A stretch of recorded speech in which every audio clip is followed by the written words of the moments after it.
morning, everybody. Ma Terry here, along with our fabulous little co-star, Miss Lucy. Oh my gosh, Miss Lucy's home again, and she's starting to gain weight, isn't she? So we got to put her on a little diet. We got to start monitoring her. She eats her sister's foods when we're not looking, so dog bowls go up. Anyhow, one of my favorite terms I use is called embracing the suck. And do things suck? It depends on how you view things. But then I watched this movie this morning, this short on Friedrich Nietzsche, and he had this important topic, and it was called Amor Fati, which means love your fate. And that took me many, many years to get to the point where I love my fate. My fate is usually I live in my van, I travel. Why do I live in my van? Even though the VA pays me, they don't pay me enough for a one-bedroom apartment. That sort of tripled the price of an apartment. Wait, it went from $900 to $2,000 a month. So it's like, okay, I'm going to embrace my fate. But how did I learn to embrace my fate?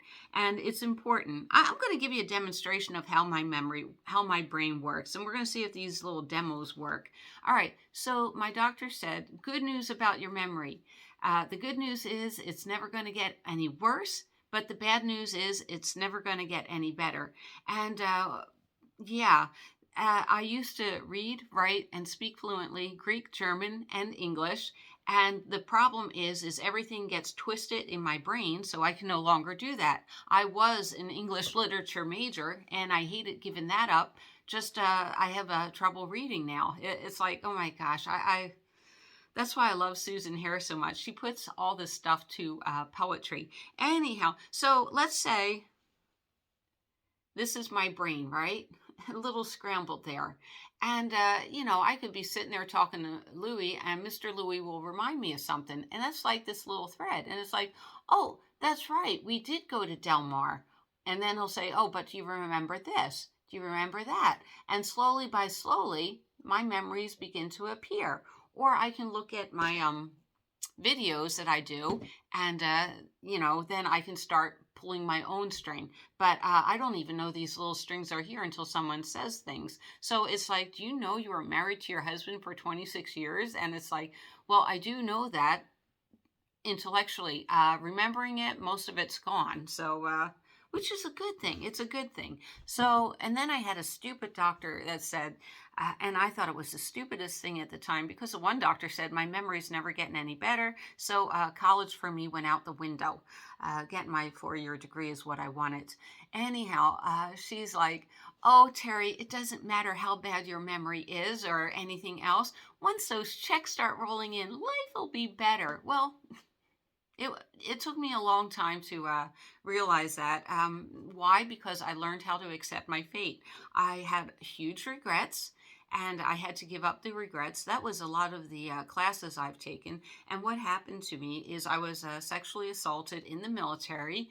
And what happened was, and I'm not going to go into any details, so don't worry about that. But what I blame myself on is my boss said, good news, you get to go home early for the day. It was a Friday. Usually we go home at 4:30. I got off at 4 o'clock.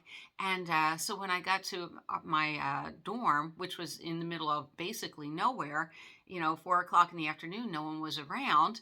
And I just began to start getting out of my uniform, and I heard a knock on the door, and I opened the door, and that's when I was powerfully overtaken.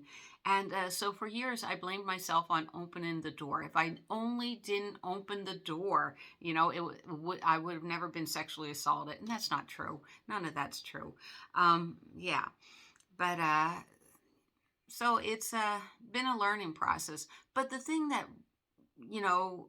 really helped me overcome this is one day I was in church. Now, I had prided myself on being always the smartest person in the room and everything, being able to read and absorb knowledge. I mean, by the time I was in 5th grade, I was reading college books. It's like the world was my oyster. And it's like now, I have barely any facial recognition software. But, me and my friend Donna, we'd go to the church and we'd pray. And it's like, God, please heal me. Please heal me. And I did that for, I think, about 2 years. And it's like, I just want to be able to think clearer and be able to do the things I used to be able to do. And One day this guy in the wheelchair came in and he was missing one leg. It was cut off at the knee. And it's like, does this guy come to church and does he pray for his leg to be regrown? And, you know, have I ever seen someone regrow a leg? And the answer is I've never seen anybody regrow a leg. And if anybody has, please let me know. But I just don't think that's possible. And it was at that moment that I decided to accept my fate. Um, Amor fati. I accepted my fate. Um, or, like I say, absorb the suck. It takes a while. It takes a long time to get out of depression. Why I'm doing this is if you're facing houselessness, and I say houselessness, um, I'm not homeless. I have enough money. I can take care of myself in my van. Um, Embrace it. Me, I rock being in my van. I really do. I love it. And a lot of it is I had to stop focusing on what I couldn't do anymore. Like I said, I'm not going to go to college. I'm never going to be able to absorb the information I need to absorb. Um, Muscle memory, I'm great at muscle memory, but this memory, not so good. Um, yeah, I stopped living in the past. Um, so I had to do a lot of trading off. All right. So they give me some money every month. What are some of the benefits that I get? Um, Money. That's a good thing. Now, I do get free medical with the VA. I'm not sure anybody that follows my channel says, woohoo, good, good. Last time, as you know, they tried to kill me with a flesh-eating virus, okay? But I do get free medical. I don't have to worry. They'll put me in a senior home. They'll bury me. Anything I need, really, they'll provide for me. And okay, so what? I don't get a house. I don't have my motorcycle anymore. I don't have my El Camino. I don't have a home. I'm just lucky Mr. Louis lets me stay here as I await my next surgery. It's like if this is gone tomorrow, I'm okay. It's holding on to stuff. I think that was one of my challenges on why I didn't leave my husband fast enough. I was holding on to my past. Let it go and embrace your future.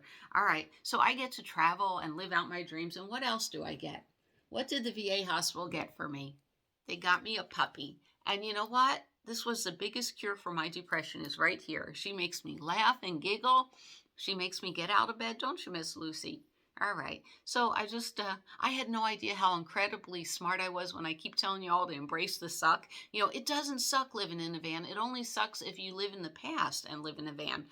Living in a van is a very present thing. Yes, that's the word I was looking for.